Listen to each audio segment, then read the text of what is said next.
Tulsa King, episode 5. This episode is a pretty interesting episode. A lot of our previous episodes were set in the small town of Tulsa, and there's some events in this episode that are there, but it's kind of branched out a little bit into this episode and focuses on Sylvester Stallone's character, learning about his family and other things like that, and that's an interesting development plot point to see where that goes. And I think this episode more than any other episode so far in this season has really showed Sylvester Stallone's strength as this beady character. He is very funny.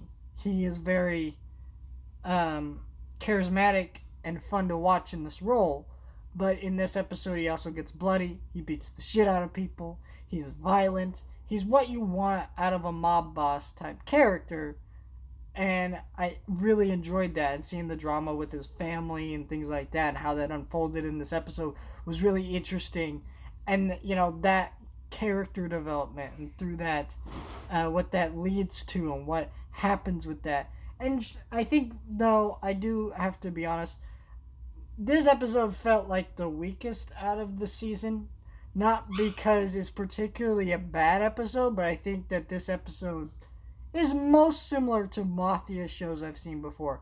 I think this show is not reinventing the genre, nor is it trying to, but I think it's maintained a healthy balance so far, being unique and in its own way, telling its own little story. And then this episode just feels more of those types of cliches than other episodes in the season, which is fine. And not necessarily a bad episode or anything. It's still great. It's still a fantastic episode, but it does feel like the weakest for that reason. Though it still has its uh, very good qualities to the episode that maintain it to be a solid episode of the show, and I highly recommend checking it out.